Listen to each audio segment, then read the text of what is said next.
Welcome back to Let's Talk. I'm your host, Chad Landers. Thanks for cruising along through today's episode where we are only talking with state champions.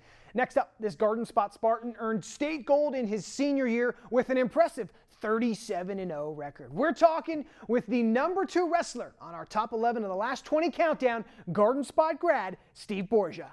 Steve, how are you? Thanks for coming on Let's Talk today. Hey, I'm doing all right, all things considered, but thanks for having me. Oh yeah, excited. I want to get into your wrestling career, but of course we like to start here and find out what everybody's doing. So tell everybody at home, what are you up to these days? I currently am assistant wrestling coach at Franklin and Marshall College in Lancaster. We're in a very unique holding pattern right now. I'm not sure, what everybody knows about high school athletics and college athletics, but high school athletics are kind of moving forward. In college athletics, unfortunately, we have a lot of governing bodies from different states and different conferences and different affiliations that we kind of have to really be careful with and abide by all their rules. And then we have F&M. So we're kind of in a holding pattern right now. We don't have a lot to do with our student athletes, and we're just getting into the recruiting game and fundraising and anything that we can do, hoping that we have a season, but Yeah. I always plan for the worst, I guess you could say. Everybody's on standby hoping for some good news. All right, well, let's talk about some fun things then. You had a very interesting high school career path. And, I'll use this word late bloomer. It does seem like you were a bit of that because you didn't wrestle a ton until your junior year. And then all of a sudden you win silver and gold in back-to-back trips to the state finals. So what was it that you needed to figure out there to then all of a sudden become so dominant? Well, the funny thing is despite it looking like I didn't wrestle, I actually did most of my wrestling when I was in my younger years. I loved to compete when I was younger, always going in the older, age divisions, going with my dad wherever he would go and competing. So I always had the foundation, and that's what I preach now as a coach is the basics and the foundation. And my foundation was very, very strong. I was a late developing, I guess, with maturity as far as that goes in puberty. And then once that struck kind of around freshman, sophomore year, I really kind of started to realize, hey, I can do this. All the work that I put in, and I've struggled throughout my career. But I can, if I put this all together, I can really become a dominant wrestler and hit a lot of my goals. Yeah, so both of your state medals then came in your junior and your senior year, and you wrestled at 171 pounds, right, in that weight class. Was that an easy weight for you to kind of maintain? Or a lot of times wrestlers struggle to kind of stay in there. So how was it for you? Yeah, unfortunately, weight was a big issue with me. It's just one of those things I always wanted to compete at find a weight to compete at. The only unfortunate thing was, technology with scales and just information with the internet. It wasn't out there as much. So you based it off of experience. You based it off of talking to other guys. Based it off of talking, luckily my dad was a collegiate wrestler. So actually what happened was I ended up cutting way too much weight my sophomore year. I beat a couple kids that qualified for the state tournament at like 160. But then 152 was a really tough weight class. It had, 3-4 returning state place winners or guys ranked in the state. So I said, I'm going to go to 145. Unfortunately, that wasn't a great decision. I made it to districts, but it wasn't the best for me personally. And then, from then on, I said, I'm going to put on muscle, or, that's the word us wrestlers use, or I ended up going more of a natural weight class, 171. And it just fit perfectly. My junior year, I had to get accustomed to it. I took some lumps in the beginning of the year, but started to come into my own in the end of the year. And then by the time I was a senior, that whole summer, I filled out into my body. I was a true 171 pounder. I felt, strongest, like I was one of the strongest guys in the state country at that weight class. And I felt like nobody could stop me. Yeah, that's great. And that's kind of what I wanted to get into. That junior year seems like such a magical year for you. You went 31-6. You win the District 3 title at the 171-pound weight class. So I'm just curious, you kind of mentioned it there a little bit. It didn't get off to a great start, or, when did you start figuring it out that year in your junior year? Yeah, so it's crazy. I actually ended up, so I wrestled 145 the end of my sophomore year. And then the opening tournament, the Ephrata tournament we had every year, my junior year, I wrestled 189 because I wasn't certified to go to 171 at that point. So, that's 40 some pounds of extra weight there. I made it to the finals. I wrestled a guy named Brian Melnick, who was Pete Melnick's younger brother, and he absolutely tore me apart. And I'm like, okay, what's going on here? Got to kind of reevaluate, get my weight under control at 171. I feel fantastic. Wrestling with some guys, they're just bigger guys than what I was used to. Kind of getting acquainted with that style, and then losing some close matches, and then by the time the end of the year came, I won. I think I won at least 3 or 4 matches in the last couple seconds, and actually my state quarterfinal match I was losing 5-2, I believe, and I hit a lateral drop with 6 seconds left to guarantee placement, and that's really what kind of propelled me. So I lateral dropped the kid with 6 seconds left in the state quarters to make the state semis, which guaranteed me a medal, and that really changed a lot. It really gave me a lot of confidence going into the state semis and got me to the finals that junior year. Yeah, that's quite a move. Just 6 seconds left. That is not much time, and then to pull the win out, pretty cool. And then eventually you make it onto the state finals that year in your junior year. You have to face a guy named Travis Frick from Nazareth, who, by the way, finished as the state champ at 42-0. So how were you feeling going into that? I was scared out of my mind. I didn't have a lot of high-level experience, especially at that weight class. I saw him wrestle. I read his stats. We would always go to the Beast of the East and just watch, me and my dad, every year.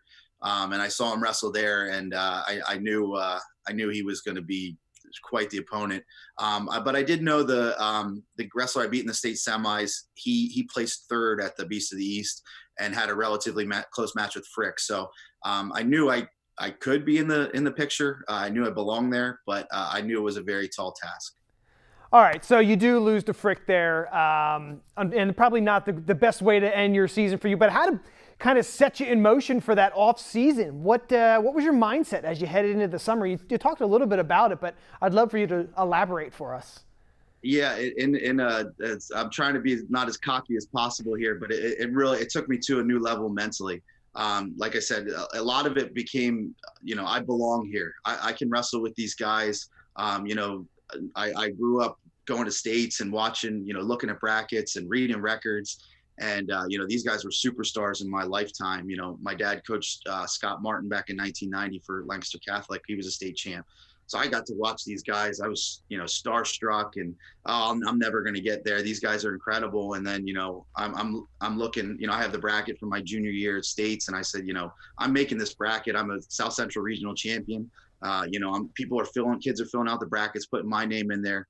I said, why can't I be at the top of the stage? And that really just, it's like I said, it took me mentally. And when you get to the right place mentally with your training and your confidence, everything that you do is just kind of, it compounds on top of itself, and really makes for a tough competitor that I carry with me today. All right, so let's take you to senior year then.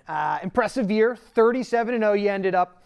But the start of the season, you kind of said you had some positive energy there. Did you feel untouchable? Was there any close matches, or was it pretty much you were steamrolling through people? Yeah, I felt super confident. I had my coaching staff at Garden Spot was out of this world. I had my dad, I had Ray Kaler, Art Campbell, Bruce Stanraw, Barry Lehman, and these are all grown men, that had 20 some pounds of me that would come in and just to give me a challenge, because not that the guys in the room weren't giving me enough, but I needed a little bit more. So my room was, going with these guys who have All-American credentials and are just grown men with brute strength, and competing against those guys. I knew I was ready right then and there. A lot of it was based off of gauging how I competed against my dad and some of these other guys that had, I've been wrestling them forever, and they've kind of been having their way with me. So once I could even fight back, that kind of propelled me to where I was as a competitor. I had one close match beginning of the year in the finals of the Ephrata tournament. He ended up being, I only beat him 1-0, but he stalled and didn't get called for it, but that's beside the point. But he ended up being a state champ at 160 in AA. So I didn't know him at the time, but he ended up being a state champ. Who was it? David Rivera from Allentown Central Catholic. Oh, geez. Okay. All right, cool. Yeah. So continuing on with senior year, you win back-to-back District 3 titles. You finally get to that state finals again. You win it at 171. How laser focused were you on getting back to that state final? It was as tough, as much as my goal was to be a state champion, getting there was number one. it was a good gauge for me throughout my whole entire career. And even going into college, I wanted to always place better the next season than I did the previous season, or at least match that same point in the tournament. So that was huge for me. So even though I might not have been in the same mindset I was my junior year, my senior year was still one match at a time, get to the state finals, and then do what you got to do to win a state title. Yeah, and you did. You beat Josh Weitzel of Oxford area 5-3. You earned state gold senior year. You walk it off. How did that feel? What was that like?